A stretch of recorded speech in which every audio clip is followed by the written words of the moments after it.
Hi guys, I'm Bala from Besant Technology OMR branch. So today placement success story la student name Kapil. இப்போ ரீசெண்டாக வந்து developer ரோலில் 3 LPL offer வாங்கியிருக்காங்க. So congrats. Thank you. Okay, உங்களோட profile பற்றி சொல்லுங்கள். So என்னோட நேம் கபில். நான் masters in information technology CMS காலேஜில் முடித்தேன், Coimbatore located. Pass out 2025 and last 1 இயராக வந்து அதுக்கப்புறம் நான் பெசன்ட் டெக்னாலஜி வந்து full stack development course complete பண்ணேன். டெவலப்மெண்ட் அந்த டீச்சிங் அப்போ டீட்டெயில்ஸ் எல்லாமே சூப்பராக சொல்லிக் கொடுத்தாங்க. ஸோ இப்போது ரீசெண்டாக வந்து node JS developer 3 LPL crack பண்ணியிருக்கேன். Company name Mayiladuthurai. So Besant technology வந்து உங்களுக்கு எப்படி தெரியும்? ஸோ பெசன்ட் டெக்னாலஜி லிங்க்டின் மூலியமாக தான் எனக்கு தெரிய வந்துச்சு. ஸோ நான் பாலா சாருக்கு டெக்ஸ்ட் பண்ணேன், கோர்ஸ் டீட்டெயில்ஸ் இருக்காரு, அவர் நேரில் வர சொல்கிறாரு.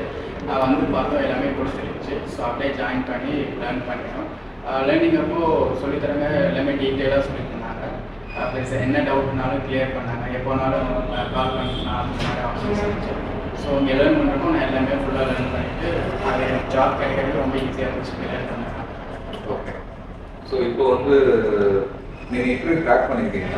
உங்களை மாதிரி வந்து ஃப்ரெஷர்ஸ் நிறைய பேர் வந்து இன்டர்வியூ அட்டன் பண்ணுறாங்க. ஸோ அவங்கள இன்டர்வியூ கிராக் பண்ணணும்னா அவங்களுக்கு என்ன மாதிரி ஒரு ஃபீட்பேக் கொடுப்பீங்க, என்ன பண்ணலாம்? சப்போஸ் கோர்ஸ் முடிக்கிறாங்கன்னா இங்கே முடிச்சது மட்டும் பார்த்தாம ஃப்ரீ டைமில் வந்து கொஸ்டின்ஸ் நிறையா அவங்க ப்ராக்டிஸ் பண்ணணும். நிறைய கோடிங் கொஸ்டின்ஸ் அவங்க ஃப்ரீ டைம் எப்பப்போ இருக்கோ அதெல்லாம் ப்ராக்டிஸ் பண்ணணும். அந்த ஒரு கன்சிஸ்டன்சி மெயின்டைன் பண்ணிகிட்டே இருக்கணும். ஸோ அப்போ தான் வந்து நமக்கு ட்ராக் பண்ணுறது ரொம்ப ஈஸியாக இருக்கும். ஸோ எவ்ரிடே ப்ராக்டிஸ் பண்ணணும். ஓகே.